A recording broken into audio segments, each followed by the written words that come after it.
My fiancée said, "I'm not ready for a commitment." I replied, "I understand." Then I sold the engagement ring and used my share of the wedding fund to start a company with my best friend. 2 years later, she was frantically texting, "I've made a mistake," after seeing my success. I'm a 30-year-old guy, or I was when all this started. Now I'm 32, and honestly, I never thought my life would turn into something worth posting on Reddit, but here we are. 2 years ago, I was on the cusp of everything I thought I wanted. I had a good job in project management, a great group of friends, and a fiancée, Catherine, then 28. We'd been together for 5 years. We had the whole thing planned: the wedding, the reception, the honeymoon. We had a joint wedding fund we'd both been contributing to, which had hit $30,000. Separately, I'd been aggressively saving for a down payment on a house, socking away about $20,000 on my own. I'd also spent nearly $12,000 on a custom engagement ring, a piece I'd helped design myself. It was a Tuesday night. We were on the couch eating Thai food, the comfortable silence punctuated by some reality show. Then she muted the TV, turned to me, and her expression made my stomach clench. "I can't do this," she said, her voice trembling. I genuinely thought she meant the show. "Yeah, this season is pretty bad." I remember chuckling. She shook her head, tears welling. "No, Christian. Us, the wedding. I'm not ready for a commitment." The phrase hung in the air, thick and suffocating. "Not ready? Catherine, the wedding is in 4 months. We've put down deposits." "I know," she whispered, staring at her lap. I feel trapped. I need to find myself. I need to be on my own for a while." It was the ultimate cliché, the one that means it's not me, it's you, except it's totally you. I asked if there was someone else. She swore there wasn't, that this was about her own journey, her fear of losing her identity in the we of our relationship. I'm not a screamer. I don't throw things. My brain just goes into triage mode. The patient was our relationship, and she had just pronounced it dead. There was nothing to salvage. So I just looked at her and said, "I understand." I think the lack of a fight shocked her. She was prepared for begging, for anger. All I gave her was quiet acceptance. If someone doesn't want to be in the boat with you, you don't beg them to stay. You just start rowing. The days that followed were a surreal hell of logistics. Canceling vendors, getting what little deposit money we could back, calling our parents. It was a masterclass in humiliation. Her parents, especially her mother, were icy towards me, hinting that I must have done something to drive her to this. Catherine and I met at a coffee shop for the final financial split.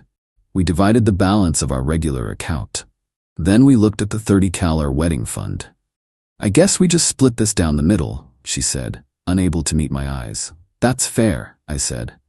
I initiated the transfer of my $15,000 share right there on my banking app.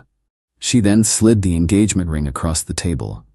It glittered under the fluorescent lights, a tiny monument to a dead future. "You should have this." "It's a custom piece," I stated, my voice flat. "The jeweler won't give a full refund." "Oh," she said, a flicker of annoyance in her eyes. "Well, do whatever you want with it." So I did. The next day, I sold it to a different jeweler. They gave me $7,000 for it.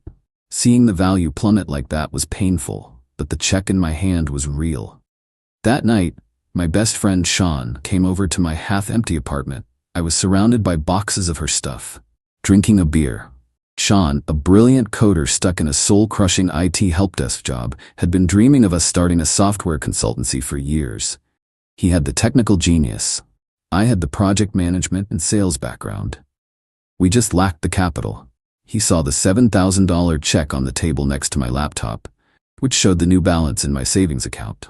I'd combined everything: my $15,000 from the wedding fund, the $7,000 from the ring, and my own $20,000 house fund.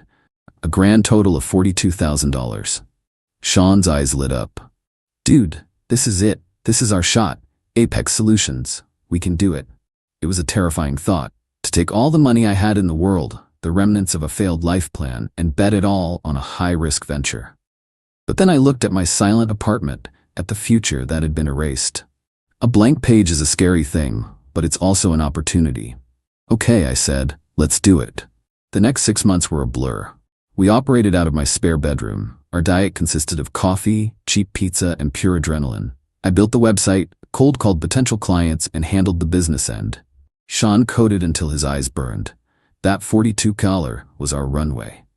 It paid for our business registration, high-end laptops, software licenses, and kept us barely alive while we underbid on our first few small projects, just to build a portfolio. Slowly, it started to work. We landed a decent contract, then another. Our reputation grew. By the end of the first year, we had enough consistent work to move out of my apartment and into a small 2-desk office in a co-working space. By the 2-year mark, we had just hired our first 2 employees, a junior developer and a part-time admin. We weren't rich, but we were profitable. We were building something real. I hadn't heard from Catherine. I'd blocked her on everything, not out of spite, but for my own sanity. I'd heard through friends she'd been traveling, dating some guy, living her authentic life. Good for her. Then last week, a local business blog published a feature on up-and-coming tech firms. There was a picture of me and Sean, looking exhausted but happy, in our little office. They called us a bootstrap success story. And then my phone buzzed. A number I didn't recognize. I saw the article. "You look good." It was Catherine. I didn't reply. A few hours later, I've been thinking a lot about us. About everything. Still nothing from me. Then came this morning's text. A novel-length monologue about how she'd made a terrible mistake, how her mother had poisoned her mind, how her artistic boyfriend was a leech, and how finding herself was just a euphemism for being lonely and broke. It ended with the line that sparked this whole post. "I've made a mistake, Christian. A huge mistake. I see the man you've become, and I want to be with him." I read it over and over. The man she left wouldn't have known what to do.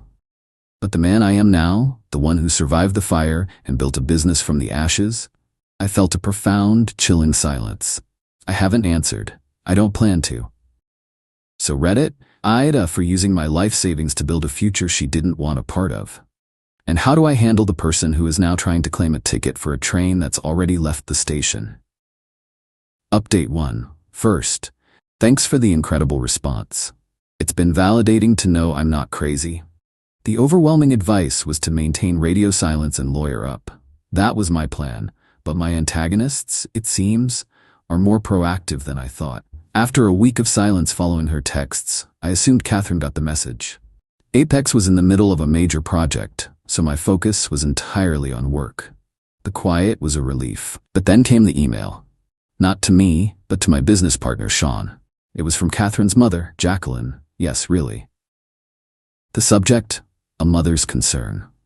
The email was a work of art. It painted Catherine as a fragile, heartbroken victim who had been manipulated not by Jacqueline, but by the pressures of a world that tells young women they have to sacrifice their identity.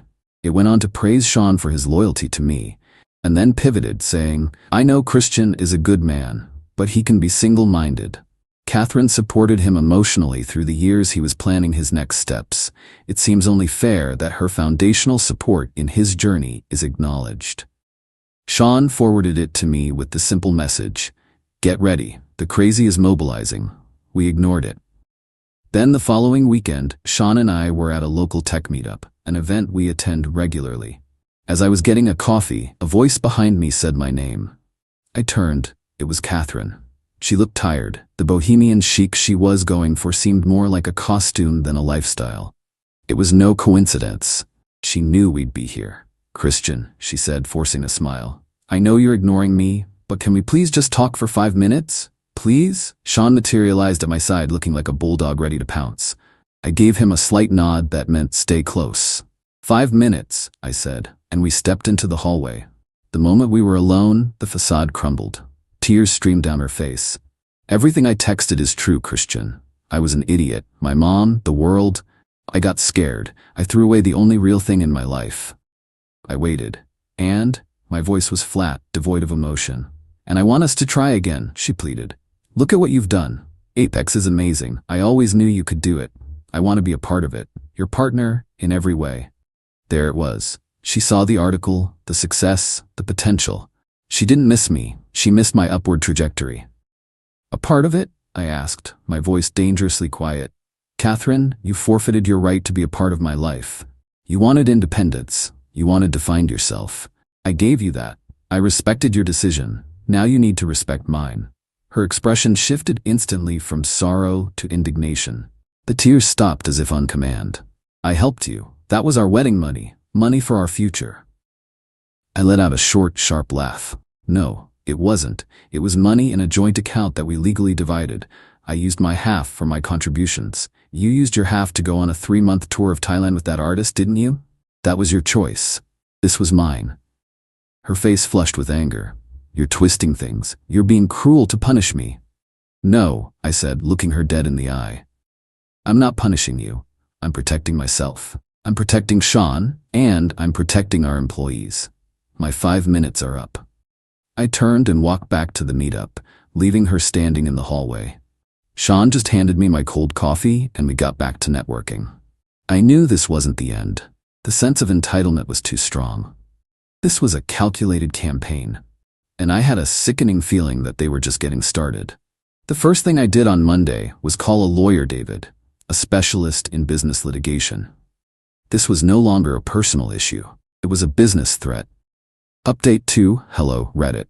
Things went from bad to worse, and then they got strategic.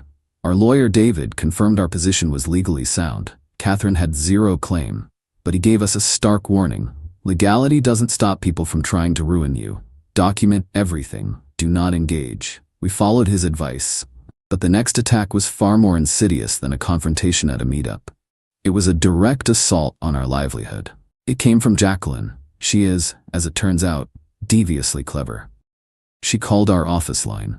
Our part-time admin, a sweet college kid named Terry, answered. Jacqueline put on her best, doting, potential client voice.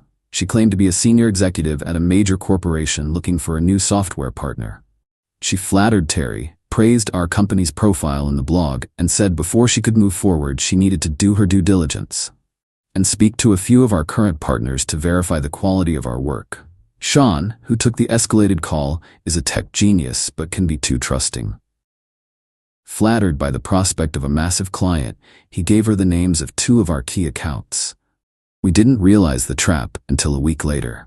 I got a call from Mr. Lawrence, the CEO of our largest client. He sounded grave. Christian, I got a very disturbing anonymous email about you and your company's origins. He forwarded it. It was a masterpiece of character assassination. It claimed I had unscrupulously liquidated joint marital assets from my grieving vulnerable fiancée to start the company. It painted me as a cold, manipulative sociopath. It was filled with just enough truth, mentioning the broken engagement and the wedding fund to make the lies seem plausible. They had sent it to the clients whose names they'd tricked Sean into revealing. My blood ran ice cold. This wasn't just an attack on me. This was an attempt to sabotage our company, to hurt Sean, to jeopardize the jobs of our employees. My calm evaporated. In its place was a cold, focused rage. The war was on, and I was going to finish it. Step 1, the cease and desist. David drafted and sent a brutal C&D letter to both Catherine and Jacqueline via certified mail. It detailed their harassment, the fraudulent phone call to obtain client information, a potential wire fraud issue, and the defamatory emails. It made it clear that any further action would trigger a lawsuit for defamation, libel, and tortious interference with business relations. Step 2, the truth offensive. I immediately called the clients who had been contacted. I was calm and professional. I explained that I was the target of a malicious harassment campaign by an ex-partner stemming from a breakup years ago. I didn't share the dirty details, I just stated the facts. Thankfully, our relationship with them was strong. They saw it for what it was, a desperate, personal attack, and stood by us. But the damage was done. The trust had been breached. Step 3. The lawsuit trap. As David predicted, the C&D didn't stop them. It just made them formalize their attack. A few weeks later, I was served. Catherine was suing me, not for a piece of the company, but for the return of her $15,000 plus damages for emotional distress and unjust enrichment, claiming I had coerced her during a vulnerable time. David was almost gleeful. They've delivered their own head on a platter, he said. We're going to get this dismissed, and then we are going to make them pay for every single cent of our time. The legal process was a slow, expensive grind. But Apex was on a retainer with David's firm. We had the resources. Catherine and her parents were paying their lawyer out of pocket. Every motion, every filing from our end was a direct drain on their bank account. The deposition was the turning point. David, armed with a mountain of evidence, was a surgeon. "David, Miss Miller, did you willingly accept a transfer of $15,000 into your personal account on date?" "Yes, but—" "And is it not true, Miss Miller, that you used those funds to travel Asia for 3 months with a new partner within weeks of the breakup?" She had to admit it. The color drained from her face. He then had her describe the phone call her mother made to our office, and her story didn't align with the recording Terry had made of the call. Our admin records all incoming business inquiries. When confronted with the recording, she crumbled. Her lawyer saw the case evaporating. A week later, they dropped the suit. But we didn't. David immediately filed a motion for sanctions, demanding they cover our entire legal bill due to the frivolous and malicious nature of the lawsuit. The judge, having reviewed the evidence of the fraudulent call and the defamatory emails, agreed. Catherine and Jacqueline were suddenly on the hook for over $20,000 in my legal fees. The very money Catherine was trying to claw back from me had become a debt she now owed my lawyer, with interest. Her greed didn't just fail, it backfired spectacularly. Final update. It's been 2 years since my last update, and a full 5 years since I sat in that quiet, empty apartment. Life moves on in ways you never expect. I wanted to post a final chapter for those who followed along. The fallout was exactly as David predicted. Slow, grinding, and absolute.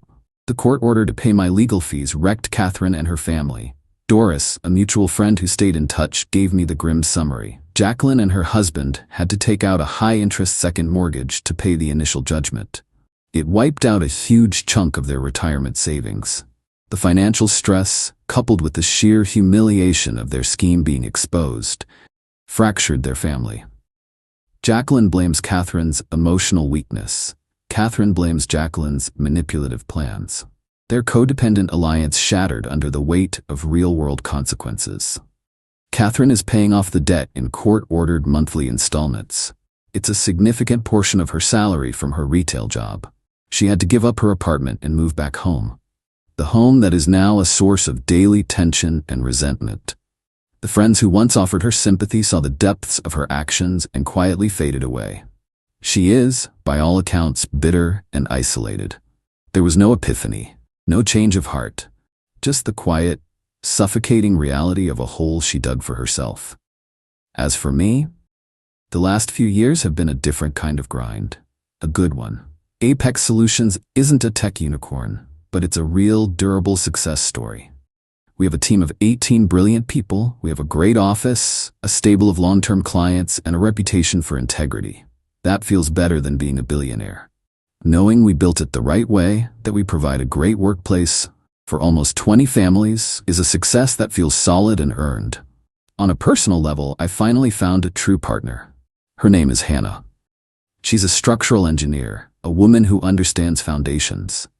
I told her this entire insane story on our 3rd date, wanting to lay all the cards on the table. She listened intently, took a sip of her wine, and said, "Good thing you're good at documentation.